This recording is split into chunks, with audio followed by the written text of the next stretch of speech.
guys, welcome back to our channel. In the previous video, we were looking at photos and analyzing them to then determine what type of eye our guest has. In today's video, we're going to be looking at 3 basic steps in order to design or map the eye. Si te gustaría ver esta misma información, pero en versión en español, puedes revisar el canal de mi amiga Adriana que va a estar acá arribita.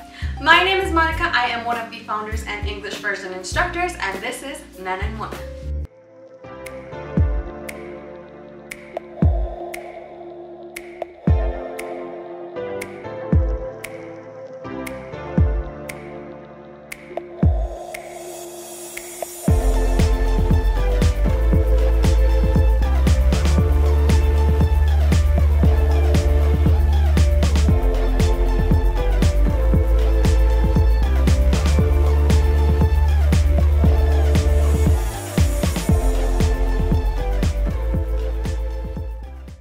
By now, I would hope that you understand already the characteristics of the eye, the types of eye, and all these different terminologies that we have been using.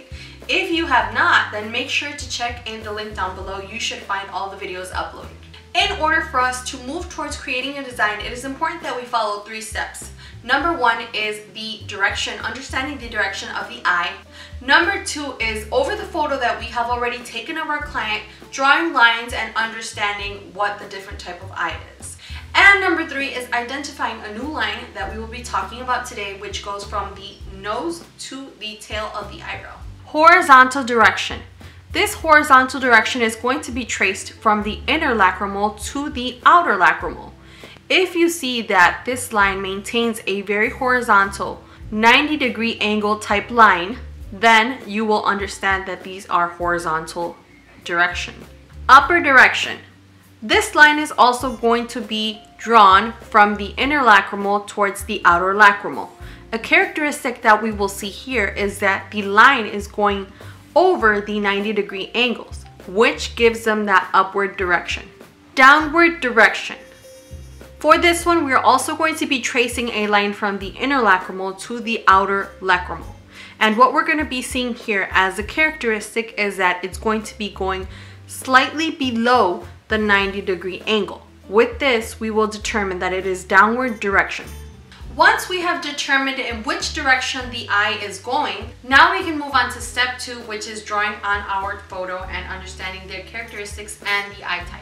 For this step is where you need to have your information that we've been teaching you all along, because we are going to be looking at the different types of characteristics of the eye, which, if you remember, were the distance, the location, the size, and the depth, as well as the different types of eyes, which we also mentioned are almond eyes, round eyes, droopy eyes, or Asian eyes. In this step is where we are going to determine, based on her eye, if there's anything that we need to improve or correct in her eye type, or on the contrary, if there's anything that we want to bring out, make noticeable, or accentuate. If you have no clue what I'm talking about, this means that you have to go back and watch our videos. Once we have completed step 1 and step 2, it is time to move on to step 3, which is tracing an imaginary line, another one.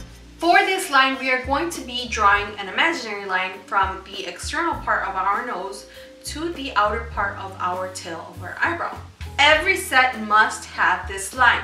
It is very important because if we go over this line with our eyelashes, what we're going to do is we're going to create an effect. No matter how good your design is or your mapping is, going above this line is going to create the illusion of having either droopy eyes, tired eyes, or they're just gonna look deformed.